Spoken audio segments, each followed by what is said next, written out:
السلام علیکم. Programme night edition میں ہم آپ کو خوش آمدید کہتے ہیں. ناظرین، سال 2020 آج اختتام پذیر ہو رہا ہے. آج ہم خود احتسابی کی کوشش کریں گے. اس سال ہم نے کیا پایا، کیا کھویا. یہ سال گورننس کے حوالے سے کیسا رہا، عام آدمی کی زندگی اس میں کتنی بدلی، بطور قوم ہم نے کرونا وائرس کا مقابلہ کیسے کیا، سیاسی گرفتاریوں اور احتجاجی تحریکوں کے حوالے سے یہ سال کیسا رہا، پھر اس سال کون کون سے اہم بیانات جو تھے وہ تنازعات کا باعث بنے، موجودہ سال میڈیا کی آزادی، ذمہ دارانہ صحافت اور سینسرشپ کے حوالے سے کیسا رہا، حکومت کو کون کون سے اسکینڈلز کا سامنا کرنا پڑا، پارلیمنٹ کی کارکردگی کس حد تک قابل اطمینان رہی، دہشت گردی کے خلاف ہم نے کتنی کامیابیاں سمیٹیں، پھر مہنگائی نے ایک عام آدمی کو کتنا متاثر کیا، کرپشن کو ختم کرنے کے حوالے سے اور احتساب کے حوالے سے عمران خان کس حد تک کامیاب رہے. سب سے بڑھ کر 2021 میں حکومت کو کن چیزوں پر فوکس کرنا پڑے گا، کون سی ہم ترجیحات حکومت کو سیٹ کرنے کی ضرورت ہے، بطور قوم ہمیں کون کون سی عادات تبدیل کرنی ہے، نئے سال کے نئے چیلنجز کیا ہوں گے.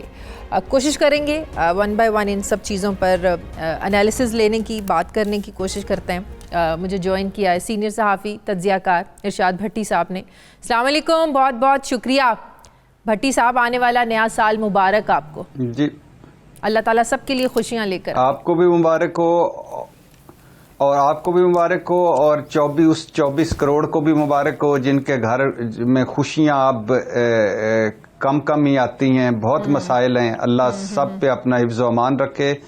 اور 2020 تو بہت مشکل سال تھا کرونا میں. اگر میں آپ کو کہوں اس کو اینالائز کریں تو پلس اور نیگیٹو اس کے پوائنٹس کیا ہیں آپ کے سامنے اس سال کے؟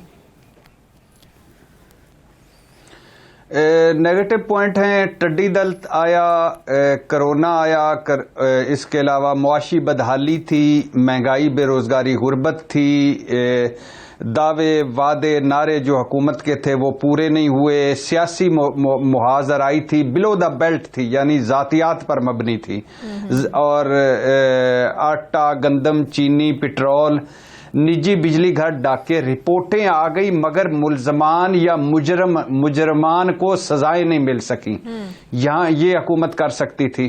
معاشی بدحالی پر حکومت بہتر کر سکتی تھی. مہنگائی، بے روزگاری، غربت پر حکومت کی پرفارمنس بہتر ہو سکتی تھی، اور کم از کم اتنا ہی کر لیتے کہ جو پچھلا صورتحال تھی اس میں مزید خرابی نہ ڈالتے. جو وعدے دعوے نعرے کیے تھے ان 2.5 سال ہو گئے ہیں، 50% ٹائم تقریباً گزرنے والا ہو گیا ہے، تو ان میں 50% چھوڑیں 25% تو کام کر ہی سکتے تھے، وہ بھی نہیں. تو سیاسی محاذ آرائی، بلو دا بیلٹ جا کر ذاتیات پر یہ اتنی پولرائزیشن، اس میں یہ صبح سے شام تک جو سوشل میڈیا ٹویٹر کھیلتے ہیں اور بیانات دیتے ہیں ان میں کمی تو کر سکتے تھے. پھر اور نہیں تو ادارہ جاتی ریفارمز کر سکتے تھے، ان میں اور چھوڑ دیں. کم از کم پولیس پٹوار ٹھیک کر سکتے تھے 2.5 سالوں میں. پی آئی اے پہ خود کچھ حملہ نہ کرتے تو کم از کم جو پی آئی اے چل رہی تھی وہی کافی تھی. اور احتساب کا اس نظام میں، اس قانون میں، اس آئین میں، اس معاشرے میں اور اس ملک میں احتساب جب بھی بڑے کا ہوگا تو مذاق بنے گا. تو کم از کم کوئی قانون سازی کر سکتے تھے، ریفارمز کر سکتے تھے. تو وہ جو وزیر اعظم نے تیاری نہ ہونے کا بیان دیا، ہماری تیاری نہیں تھی، اس کا مطلب وہ صحیح تھا؟ جتنے مسائل آپ نے گنوا دیے ہیں، تیاری واقعی نہیں تھی. وہ تو کلاسیکل ہے نا. میرے وزیر اعظم کی ایک بات تو ہے کہ سچ بولتے ہیں، یعنی کلاسیکل ہے کہ یعنی کوئی پوچھے کہ بندے مر رہے ہیں تو وہ آگے نہیں، سوری میں نے پھر وہیں سے آنا تھا جہاں سے ہم نے ختم کیا تھا. تو احتساب کا کوئی سر پیر، وہ جو احتساب کا سر پیر تھا وہ کیوں نہیں نکلا؟ کیونکہ آپ نے جو ایف آئی اے، نیب، ایس سی پی، ایس سی سی پی اور بہت پولیس، اور جتنے بھی ادارے ہیں ان کو آپ نے کوئی بھی ایک بھی قانون سازی نہیں کی، مضبوط نہیں کیا، ان میں ریفارمز نہیں کی. اچھا، پھر دوسری بات ہے کہ حکومت کا بھی قصور نہیں ہے، کوئی بھی قانون سازی کرنے کے لیے آپ کو اپوزیشن کی ضرورت پڑتی ہے. اب اپوزیشن پارلیمنٹ میں بیٹھ کر بات کرنے کو تو یہ تیار نہیں ہے، تو خالی اس سلسلے میں صرف حکومت کو قصوروار ٹھہرانا یہ زیادتی ہے. اللہ آپ کو بھلا کرے.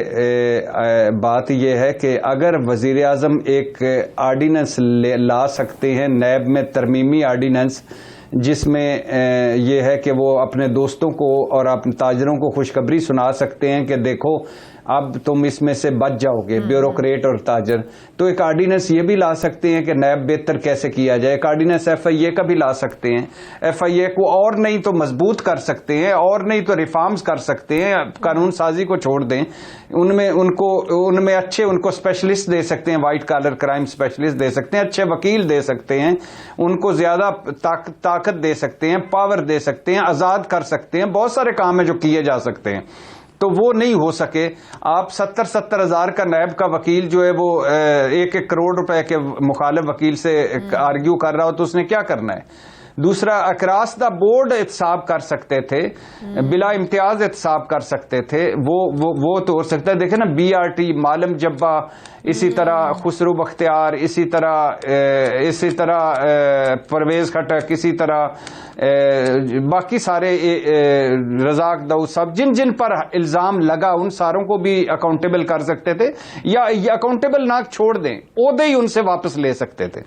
تو اس کے باوجود یہ بھی تھا. تو یہ اب بنیادی طور پہ, اور پھر ایک اپوزیشن کا ایک بڑی کامیابی اپوزیشن کو رہی. اپوزیشن چونکہ گھاگ لوگوں پر تھی, شاطر لوگوں پر تھی, چلاک لوگوں پر مشتمل ہے, اور اپوزیشن وہ ہے جو 40 سال سے پیچھے حکومتیں کر رہے ہیں اور اپوزیشنیں بھگتا رہے ہیں. تو انہوں نے کہا کیا کریں کہ جس سے یہ اس کو ڈسکریڈٹ کریں. 2 چیزیں انہوں نے کہا کرنی چاہیے. ایک, اپوزیشن کس حد تک کامیاب رہی اس حکومت کو پریشرائز کرنے میں؟ آلدو یہ کہتے رہے ہمیں تو کوئی فرق نہیں پڑتا, ہم پہ تو کوئی پریشر نہیں ہے, کوئی دباؤ نہیں ہے, جتنی مرضی تحریکیں چلا لیں, لانگ مارچ کر لیں. کتنا کامیاب رہی اپوزیشن کی اسٹریٹجی؟ یہ حکومت خود اپنے پریشر میں, وہ ہوتا ہے نا, وہ پنجابی کی مثال ہے نا, اپنے بھار نال ڈگ پینا. تو یہ حکومت اپنے بھار نال ڈگی ہے, جب بھی ڈگی اپنے بھار سے ڈگی ہے. اور وہ اس لیے آپ دیکھیں نا کہ اگر پریشر میں نہیں تھی تو ایک سمپل سی, سادہ سی, معصوم سی, چنی منی سی مثال دیتا ہوں. اگر پریشر میں نہیں تھی تو بٹ کڑائی پر مقدمہ کرنے کی کیا ضرورت تھی, ڈی جے بٹ کو اٹھانے کی کیا ضرورت تھی, باقی تو چھوڑ دیں. یعنی حکومتی ریٹ تو اتنی رہ گئی کہ ارشاد بھٹی کو پکڑ لو, ڈی جے بٹ کو پکڑ لو, بٹ کڑائی والوں کو پکڑ لو, اوپر والوں کو چھوڑ دو. تو بنیادی طور پہ یہ ہے کہ گورننس پرفارمنس, جندے گھر دانے اندے کملے بھی سیانے. اگر گورننس پرفارمنس بہتر ہوتی, ڈیلیور کرنے کا بہتر کر جاتے, اور تو یہ ان کو اتنا کوئی نہیں تھا. اپوزیشن کا ان کو بھار نہیں ہوگا. لیکن اپوزیشن نے جو 2 کام کیے ہیں وہ بڑے عقل مندی سے کیے ہیں. ایک کیا کام کیا اپوزیشن نے ایک کام کیا کہ انہوں نے کہا کہ کیا چیز ہے جو اس پہ کریں. انہوں نے کہا یہ الیکشن ہی مشکوک بنا دو. دوسرا, اس نے ان کو کہا کہ ان کو ثابت کریں کہ یہ نااہل ہیں. بس یہ 2 اس نے کیا, اور اس پہ دونوں پہ وہ مسلسل لگے رہے اور انہوں نے کر دیا. اب میرا بتائیں, نیب پہ آ جاتے ہیں. نیب اس نظام میں, اس معاشرے میں, اس ملک میں پلیز ایک انڈرسٹینڈ کر لیں, کوئی امیر آدمی, کوئی بڑا آدمی اس کا وہ احتساب نہیں ہو سکتا جب تک اس کا اکاؤنٹیبل کریں, اس کا صحیح نہ کریں. یعنی یہ 5 سٹار 7 سٹار ہیں, ان کی جیلیں ہیں, ان کی حوالاتیں ہیں, ان کے احتساب ہیں. آپ کو میں بتاؤں ایک صرف جو ہمارے سیاسی جس کو نیب نے گرفتار کیا, اس نے کیا کیا چیزیں مانگی تھی اور اس کو کیا کیا چیزیں ملی. اس نے پسند کے گدے مانگے تھے, مل گئے. مساجر چیئر ملی, اور BP شوگر چیک کرنے والا بندہ موجود تھا. فریج تھا, اوون تھا, ٹوسٹر تھا, اخباریں تھیں, کتابیں تھیں, 3 وقت کے مینیو بنتے تھے, گھر سے کھانے آتے تھے, پسند کے کھانے. ڈاکٹر دروازے پر من مرضی کی ملاقاتیں, من مرضی کی واقعیں. ایئر کنڈیشن بھی تھا, یعنی ہیٹر, یعنی وہ جو گرم سرد کرنے والا. مشقتی بھی تھا, اٹیچ باتھ روم کمرہ بھی تھا, دھوپ سے بچنے کے اقدامات بھی تھے, دھوپ سیکنے کے لوازمات بھی تھے, ٹیلی فون کی سہولتیں تھیں, مچھر اور مکھی مار نظام بھی موجود تھا. اس میں بتائیں وہ کیا مانے گا؟ بیوقوف ہے مانے کہ میرے پاس اتنی دولتیں ہیں یا میں نے یہ کام کیا ہے. آخری سوال, میڈیا اپنی ذمہ داریاں پوری کرنے میں کتنا کامیاب رہا؟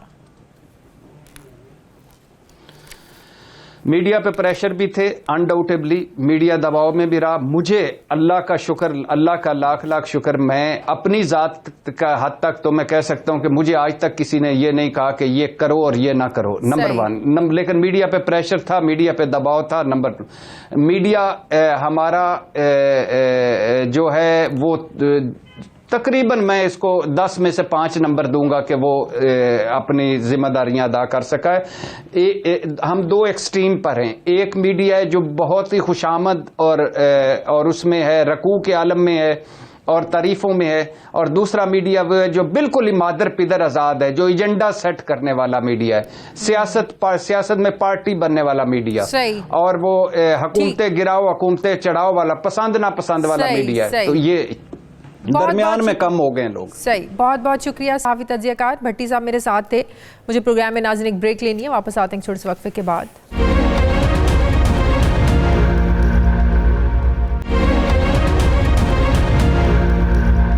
بریک کے بعد ایک بار پھر سے آپ کو خوش آمدید کہتے ہیں. ناظرین، اقتدار میں آنے کے بعد ہی تحریک انصاف حکومت کا سب سے بڑا چیلنج معاشی صورتحال کو بہتر کرنا تھا. گزشتہ سال کے آخر میں وزیراعظم عمران خان نے کہا تھا کہ 2020 پاکستان کے لیے معاشی استحکام کا سال ہوگا، عوام کو روزگار کے مواقع ملیں گے، نوکریاں ملیں گی. شاید ایسا وزیراعظم صاحب کے پاس کوئی پلان ہوگا، لیکن کرونا وائرس نے جہاں پوری دنیا کی معیشت کو ہلایا، وہیں پاکستان کی معیشت کو بھی نقصان ہوا. 1 جنوری 2020 کو پاکستان میں ڈالر کی قیمت 154 روپے تھی، جو کہ سال کے آخری دن یعنی آج 160 روپے ہے. بظاہر تو ایک سال میں ڈالر کی قیمت میں 6 روپے اضافہ ہوا، لیکن سال میں مختلف اوقات میں ڈالر کی قیمت 169 تک بھی پہنچی، جو کہ ملک کی تاریخ کی بلند ترین سطح ہے. معیشت کے استحکام کے لیے تحریک انصاف حکومت کا انحصار شروع سے ہی بیرون ملک مقیم پاکستانیوں پر رہا.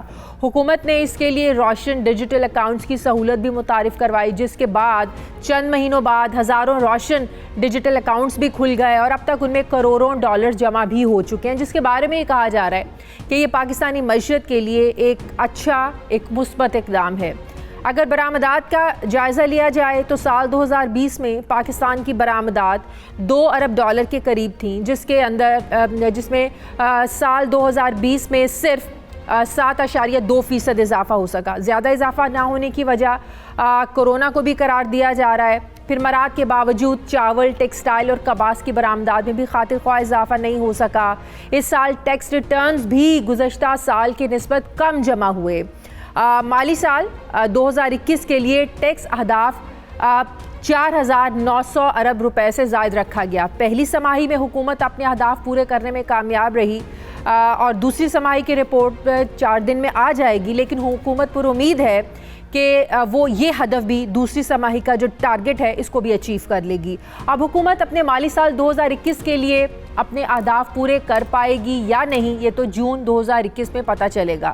سال 2020 میں اگر قرضوں کی صورتحال کی بات کریں تو اس وقت پاکستان پر قرضوں کی مالیت 112 ارب ڈالر ہے. 2018 سے لے کر 2020 کے اندر اس میں 18% اضافہ ہوا. اس مالی سال کے اختتام تک پاکستان نے 11 ارب ڈالر سے زائد کے قرض بھی واپس کیے، جبکہ کورونا کی وجہ سے پاکستان کو قرضوں کی ادائیگیوں میں ریلیف بھی ملا. کورونا کے باوجود پاکستان میں بے روزگاری میں اضافہ نہیں دیکھا گیا. سال 2019 کے اختتام پر بھی پاکستان میں بے روزگاری کی شرح 4.5% تھی اور اب 2020 کے اختتام پر بھی یہ شرح 4.5% ہی ہے. جبکہ اس سال کمر توڑ مہنگائی نے عوام کو پریشان کیا. سال 2020 میں بھی مہنگائی کی شرح 9.3% رہی، جبکہ حکومتی دعووں کے باوجود اس میں معمولی سی کمی ہوئی. پورا سال عوام کو کبھی گندم بحران کا سامنا رہا، کبھی پیٹرول بحران کا سامنا رہا، تو کبھی چینی بحران کا عوام کو سامنا کرنا پڑا. معاشی اعتبار سے سال 2020 کی سب سے اہم بات یہ تھی کہ جولائی 2019 سے پاکستان اور IMF کے تعلقات سرد مہری کا شکار ہیں اور سال 2020 میں بھی اس میں کوئی بریک تھرو ابھی تک نہیں آیا ہے. معیشت کے اعتبار سے سال 2020 کی ایک مثبت خبر یہ بھی ہے کہ پاکستان کا کرنٹ اکاؤنٹ ڈیفیسٹ خسارہ ختم ہو کر یہ سرپلس میں تبدیل ہو گیا ہے اور گزشتہ 4 مہینوں سے مسلسل کرنٹ اکاؤنٹ سرپلس رپورٹ ہو رہا ہے. یہ بہت اچھی خبر ہے پاکستانی معیشت کے لیے. سال 2021 پاکستان کے لیے معاشی اعتبار سے کتنے اہم چیلنجز لے کر آئے گا؟ مجھے جوائن کیا ہے اسی پر بات کرنے کے لیے سابق وزیر خزانہ ماہر معاشیات ڈاکٹر حفیظ پاشا صاحب نے.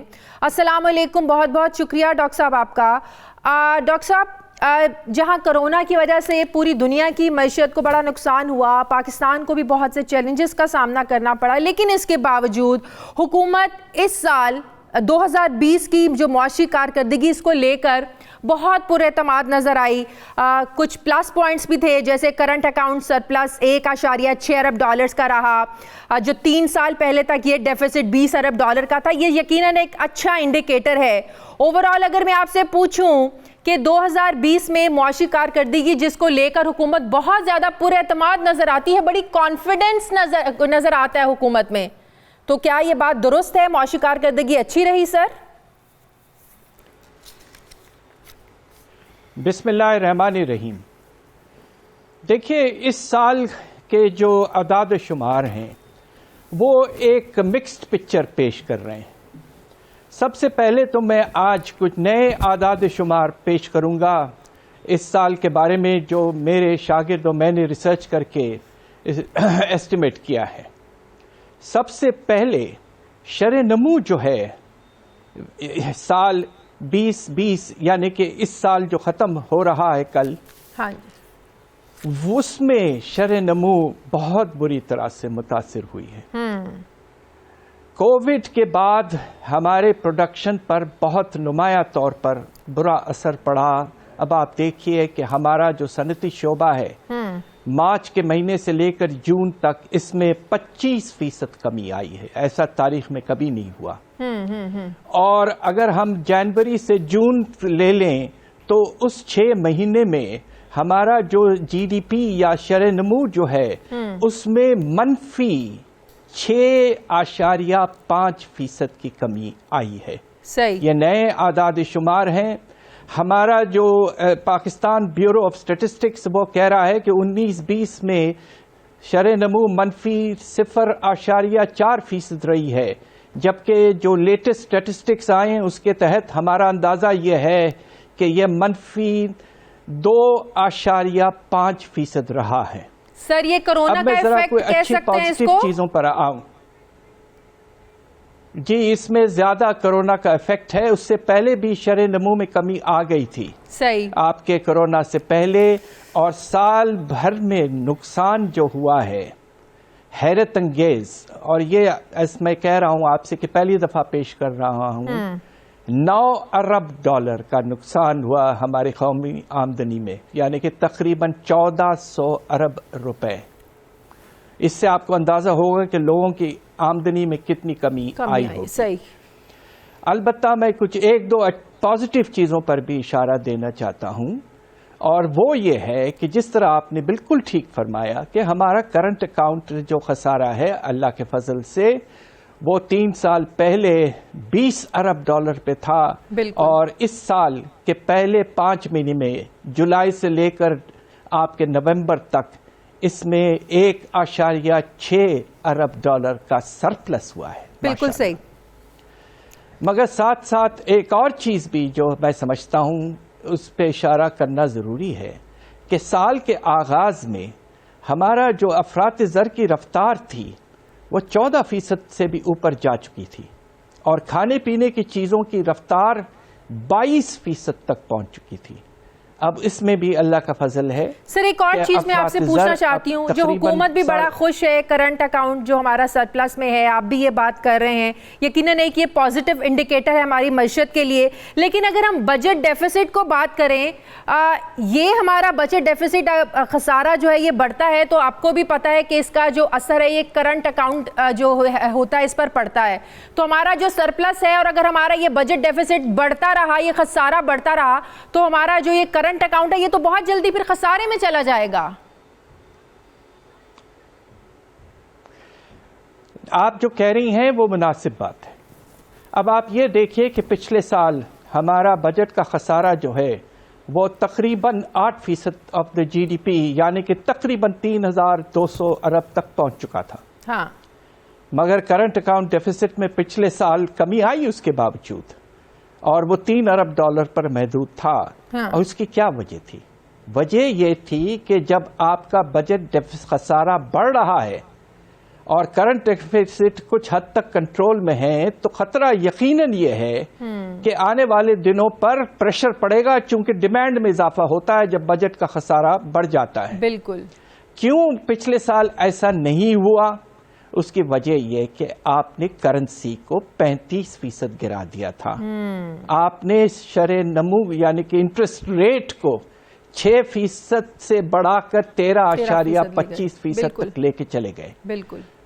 خدا نخواستہ اگر پھر سے اس سال جس طرح لگ رہا ہے کہ اس سال بھی بجٹ ڈیفیسٹ تقریباً 4,000 ارب تک پہنچ سکتا ہے تو خدا نخواستہ کہیں پھر سے نہ ہمیں روپے کو گرانا پڑے اور انٹرسٹ ریٹس کو بڑھانا پڑے، تاکہ ہمارا جو کرنٹ اکاؤنٹ سرپلس ہے وہ کہیں بڑے ڈیفیسٹ میں ڈاکٹر صاحب اب بیلنس آف پیمنٹ کے 2 فیکٹرز ہوتے ہیں، ایک کرنٹ اکاؤنٹ جس کی ہم سرپلس ہونے کی بات کر رہے ہیں، دوسرا فائنینشیل اکاؤنٹ ہوتا ہے جس میں کمی آ رہی ہے.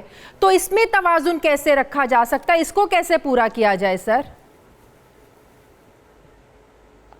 جی آپ نے بہت مناسب سوال کیا ہے، اور بات یہ ہے کہ ہمارے جو توازن ادائیگی ہے اس کے 2 اکاؤنٹ ہیں. ایک کرنٹ اکاؤنٹ جس کا تعلق ہمارے برآمدات، درآمدات اور ریمیٹنسز سے ہے، اور دوسرا فائنینشیل اکاؤنٹ جس کا تعلق انویسٹمنٹ، ایکوٹی فلو، آپ کے فارن اسسٹنس، لونز وغیرہ، ری پیمنٹ، اس کا وہ اکاؤنٹ ہے فائنینشیل اکاؤنٹ. ہوا یہ ہے کہ بہت عرصے کے بعد اللہ کے فضل سے کرنٹ اکاؤنٹ سرپلس میں چلے گیا ہے، مگر فائنینشیل اکاؤنٹ پہلی دفعہ بہت عرصے کے بعد ڈیفیسٹ میں چلے گیا، خسارے میں چلے گیا تقریباً $1 ارب کا. اس کی کیا وجہ ہے؟ 2-3 وجوہات ہیں.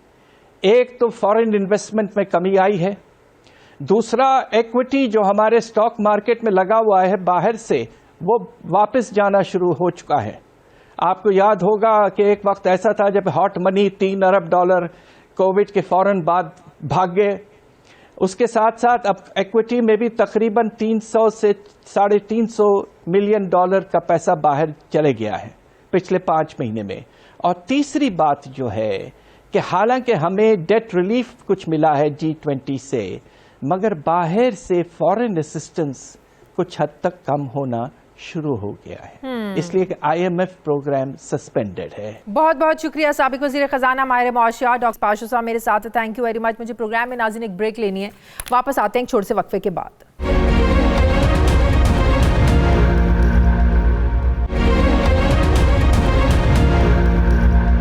بریک کے بعد ایک بار پھر سے آپ کو خوش آمدید کہتے ہیں. ناظرین، سال 2020 کا سفارتی محاذ بھی پاکستان کے لیے چیلنجز سے بھرپور رہا. جہاں کرونا وبا کے باوجود عالمی منظرنامے پہ اہم واقعات رونما ہوئے، بھارت بھی اپنی ہٹ دھرمی اور شرط پسندی سے باز نہیں آیا. لیکن پاکستان نے بھی عالمی دنیا میں بھارت کے ہر ہتھ کنڈے کو خوب بے نقاب کیا. پاکستان نے بھارتی ریاستی دہشت گردی کے ثبوتوں پر مبنی ڈوزیر اقوام متحدہ میں جمع کروایا، جبکہ اسی سال پاکستان کے خلاف گزشتہ 15 سالوں سے جاری بھارتی پروپیگنڈے کو ڈس انفو لیب نے بھی بے نقاب کیا. کشمیر میں جاری مظالم پر پاکستان نے خوب آواز اٹھائی. 5 اگست کو پاکستان نے مقبوضہ کشمیر میں جاری لاک ڈاؤن کا 1 سال مکمل ہونے پر بھرپور مہم چلائی. پاکستان کا نیا سیاسی نقشہ جاری ہوا، لیکن اس کے باوجود ہم عالمی دنیا کو مقبوضہ کشمیر میں جاری مظالم روکنے کے لیے بھارت پر دباؤ ڈالنے کے لیے مجبور نہیں کر سکے. پاکستان کے اہم اتحادی سعودی عرب کے ساتھ بھی پاکستان کے کشیدہ تعلقات کے حوالے سے سارا سال کئی خبریں زیر گردش رہیں، لیکن پھر آرمی چیف کے دورے سعودی عرب نے ایسی تمام خبروں کی نفی کر دی. کورونا وبا کی وجہ سے وزیر اعظم عمران خان نے اس سال صرف 4 بیرون ملک دورے کیے، جبکہ متعدد عالمی فورم سے بذریعہ ویڈیو لنک خطاب کیا. سال 2020 میں پاکستان کی سب سے اہم کامیابی FATF کی بلیک لسٹ سے بچنا تھا، لیکن بلیک لسٹ کی تلوار ابھی بھی لٹک رہی ہے. اور فروری 2021 میں ایک بار پھر سے یہ فیصلہ ہونا ہے کہ پاکستان گرے لسٹ سے نکلے گا یا بلیک لسٹ ہوگا.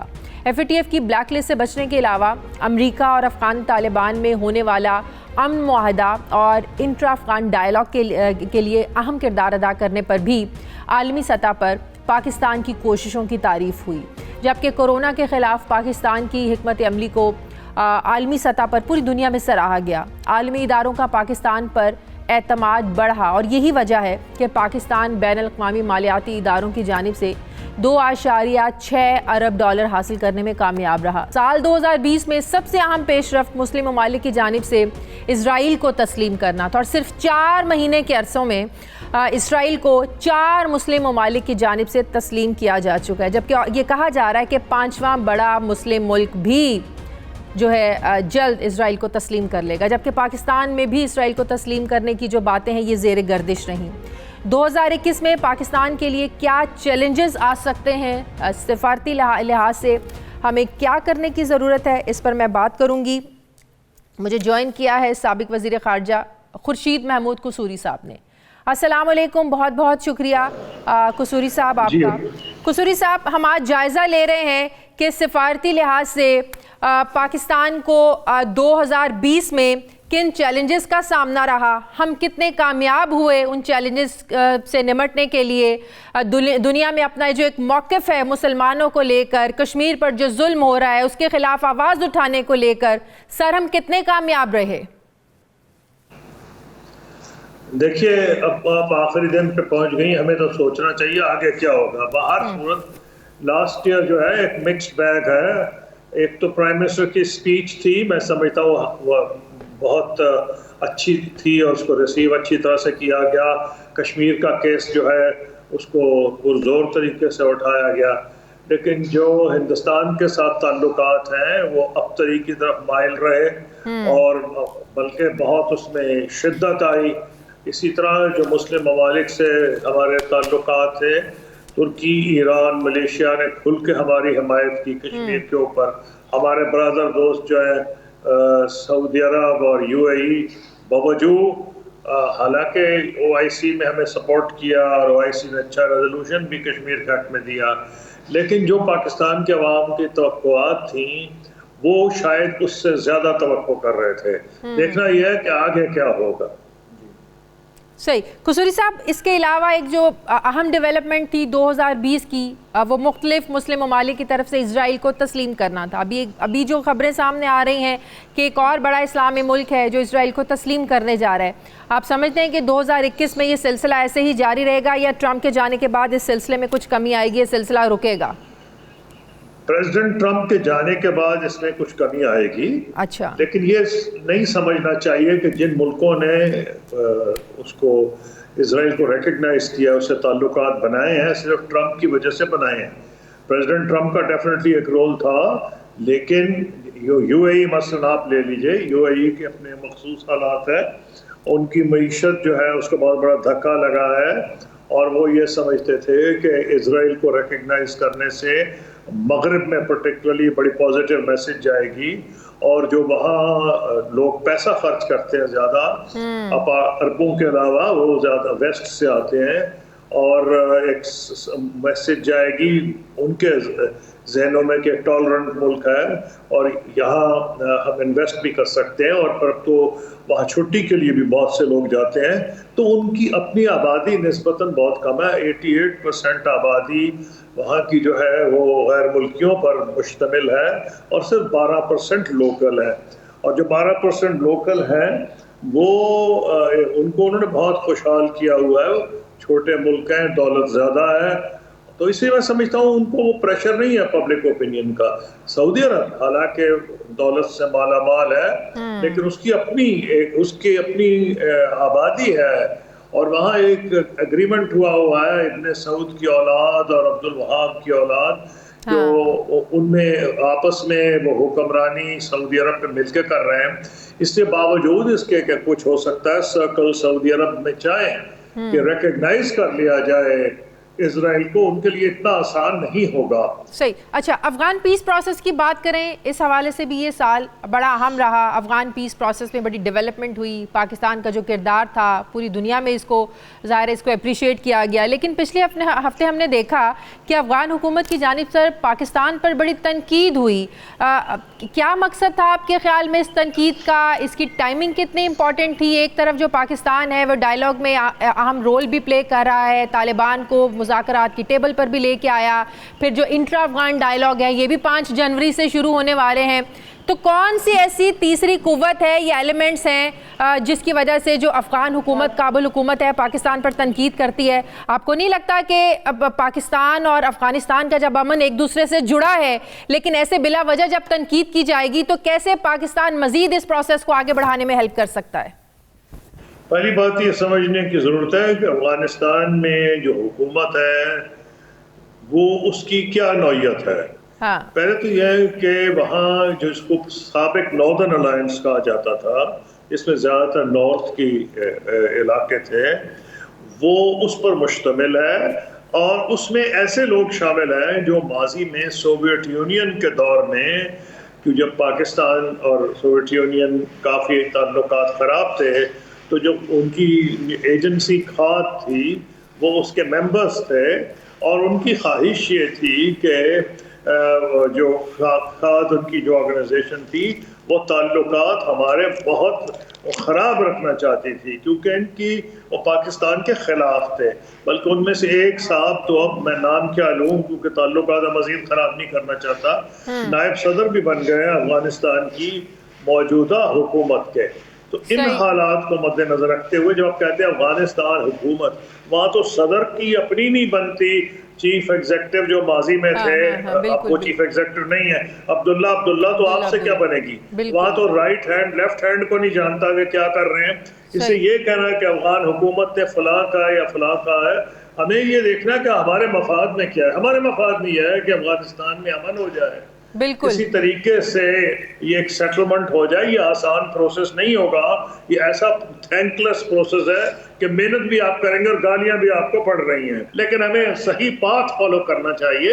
اور صحیح بات یہ ہے کہ ہم فیورٹس نہ ڈھونڈیں, اس پروسیس کو انکریج کریں. گورنمنٹ پاکستان نے اچھا کام کیا ہے, بین الاقوامی طور پر اس کو ریکگنائز کیا گیا ہے کہ پاکستان آرمی نے, اور ISI جس پہ اتنی پہلے زیادہ تنقید ہوتی تھی, ان کے بارے میں بھی آیا ہے کہ انہوں نے ایک رول ادا کیا ہے اس ڈائلاگ کو آگے لانے میں. اس پروسیس کو آگے چلنا چاہیے. بہت بہت شکریہ. سابق وزیر خارجہ محمود قصوری صاحب میرے ساتھ تھے. مجھے پروگرام میں ناظرین ایک بریک لینی ہے, واپس آتے ہیں چھوٹے سے وقفے کے بعد.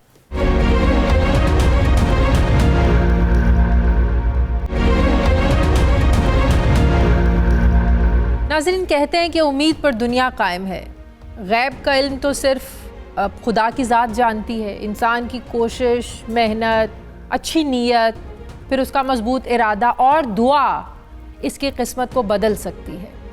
قسمت اور تقدیر کے اس کھیل میں ستاروں کی چال, قسمت کا حال, علم نجوم کی روشنی میں مستقبل کے بارے میں یہ چیزیں کیا بتاتی ہیں؟ کیسا ہوگا 2021 کا پاکستان؟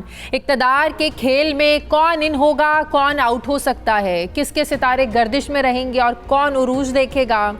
عام آدمی کے لیے نیا سال کیسا ہوگا؟ پھر بین الاقوامی سیاست میں کیا تبدیلیاں رونما ہوں گی؟ نئے امریکی صدر کے لیے نیا سال کیسا ہوگا؟ ستاروں کی چال, کھیل کے میدان اور شوبز انڈسٹری اس حوالے سے اس کے ستارے کیا کہتے ہیں؟ علم نجوم کی روشنی میں ان تمام سوالوں کے جواب تلاش کرنے کی کوشش کرتے ہیں. میرے ساتھ لاہور اسٹوڈیوز میں موجود ہیں معروف ایسٹرولوجسٹ, کسی تعارف کے محتاج نہیں, سامعہ خان. السلام علیکم, بہت بہت شکریہ. Thank you very much. مجھے پتا آج آپ بہت بیزی ہیں, لیکن آپ نے تو وہ سارے سوال جو ہے رکھ دیے, میں نے رکھ دیے پلیٹ کے اندر, کہ جو ہے مجھے تو بڑی ماشاءاللہ مہارت ہے خیر آپ کو اپنے بولنے پہ, اور میں تو بڑی فین ہوں آپ کی ہمیشہ سے.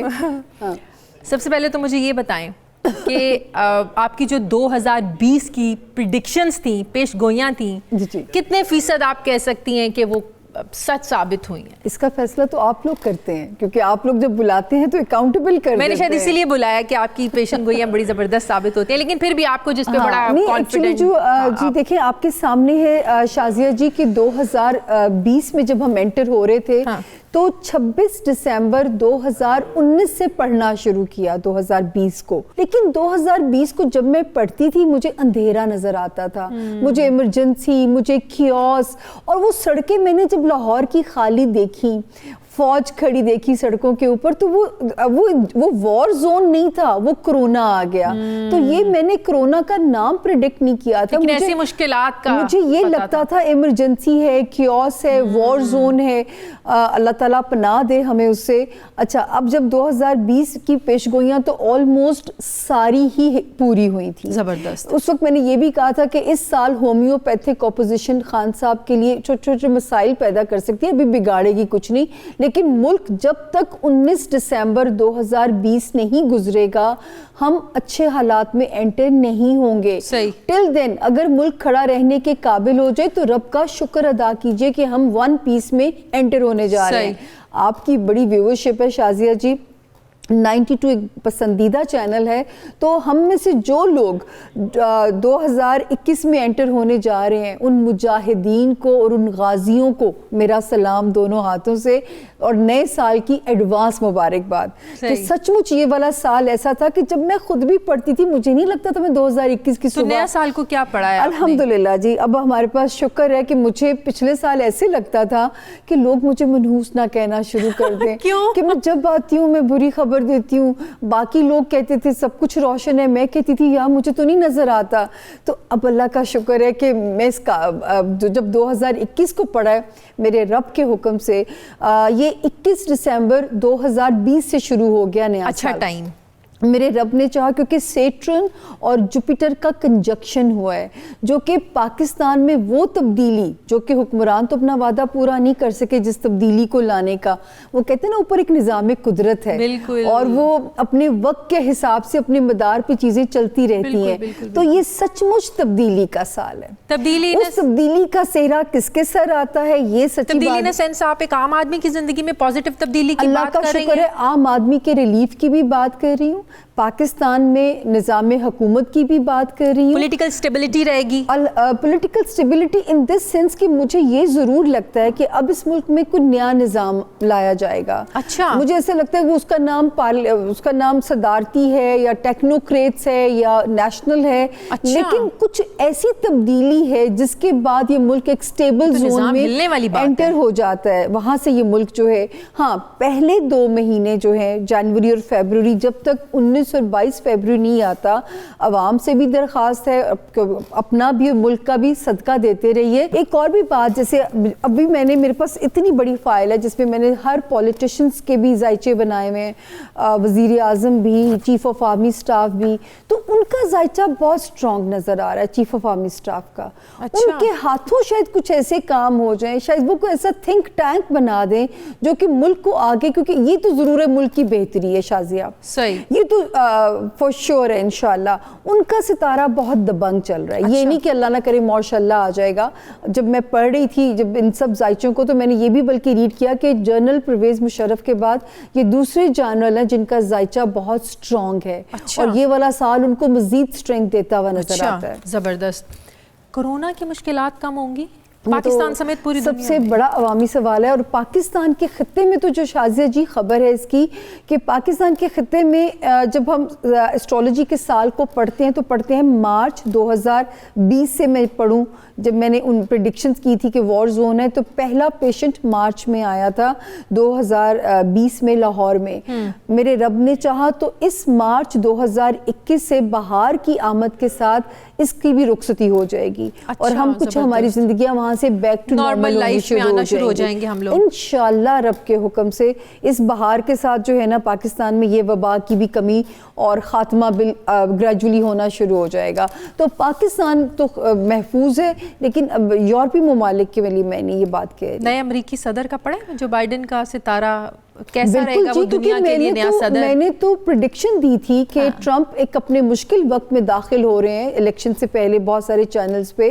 تو ٹرمپ ایک مشکل دور میں داخل ہو رہے ہیں جس کی وجہ سے مجھے بائیڈن کے ستارے فیور کرتے ہوئے نظر آ رہے ہیں.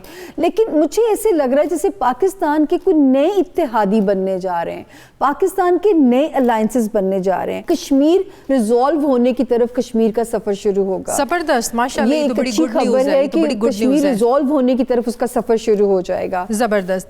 آخری سوال جو میں ہر سال پوچھتی ہوں, 92 کا ستارہ کہاں پہ جی 92 ماشاءاللہ اس بیبی نے بڑی جلدی اپنی جگہ بنائی ہے, اور 92 کا تو بلکہ یہاں سے اگلے 12 سال بہت اچھے ہیں, کیونکہ جس جوپیٹر کی ویو کے اندر آپ کا چینل ٹریول کر رہا ہے, اس بیبی نے تو یہ بیبی ایک اچھے وقت میں لانچ ہوا تھا, اور سب سے اس کا نمبر بہت مبارک ہے, اس کا نمبر اتنا مبارک ہے جیسے پاکستان کا نمبر 7 ہے نا, اسی طرح 92 کا نمبر بہت مبارک ہے. ایک بات, کسی پیغام جو ہے 2021 کا, اپنے ایموشنز کو ڈیجیٹل مت ہونے دیجیے گا, اپنے ایموشنز کو ڈیجیٹل مت ہونے دیجیے گا, کیونکہ وہ جو ہے نا اس میں خرابی نہ ہو. ہماری روایات میں ہے پیار سے ملیے, جو ہے کرونا نے سبق دیا ہے کہ جفی کی اہمیت کیا ہے, گلے ملنے کی. خوش رہیں, خوش رکھیے. بہت بہت شکریہ, بہت شکریہ. سامعہ خان میرے ساتھی. ناظرین 2020 چند لمحوں کا مہمان ہے, اس کی آمد ہے. پوری دنیا اس نئے سال 2021 کو نئی امیدوں کے ساتھ, نئی تمناؤں کے ساتھ, نئی خوشیوں کے ساتھ خوش آمدید کہنے کے لیے تیار ہے. سوال یہ نہیں ہے کہ نئے سال میں ہمارے لیے کیا نیا ہے, بلکہ سوال یہ ہے کہ ہم نے گزرے سال میں کیا کیا اور نئے سال میں ہمیں کیا کرنا ہے. بے شک بہت سی چیزیں ہمارے اختیار میں نہیں ہوتی, ہم سوچتے کچھ ہیں, ہم کرنا کچھ اور چاہتے ہیں, لیکن ہوتا وہ ہے جو اللہ کی مرضی ہوتی ہے, جو منظور خدا ہوتا ہے وہی ہوتا ہے. خیر, نیا سال ہماری زندگیوں میں قدم رکھنے کو ہے, لہٰذا ہمیں نئے سال کے لیے نئی امیدوں کے ساتھ گزرے سال کا تنقیدی جائزہ بھی لینے کی ضرورت ہے, تاکہ گزرے سال میں ہم سے جو غلطیاں ہوئیں, جو کوتاہیاں ہوئیں, ہم آنے والے نئے سال میں انہیں نہ دہرائیں. آخر میں اس دعا کے ساتھ کہ نیا سال آپ کے لیے, آپ کے اہل خانہ کے لیے, ہم سب کی فیملیز کے لیے, ہمارے لیے مبارک ہو. اللہ کرے کہ نیا سال 2021 پاکستان کے عوام کے لیے بھی خوشیوں اور مسرتوں کا پیغام لے کر آئے, اور ہم سب کو کورونا سمیت تمام بیماریوں سے اللہ تعالیٰ محفوظ رکھے. آمین. یہ تھا ہمارا اس سال کا آخری پروگرام. اللہ تعالیٰ آپ سب کو خوش رکھے. مجھے اجازت دیجیے, میرے پروگرام کا وقت ختم ہو گیا ہے. فیڈ بیک دیجیے گا. اللہ حافظ.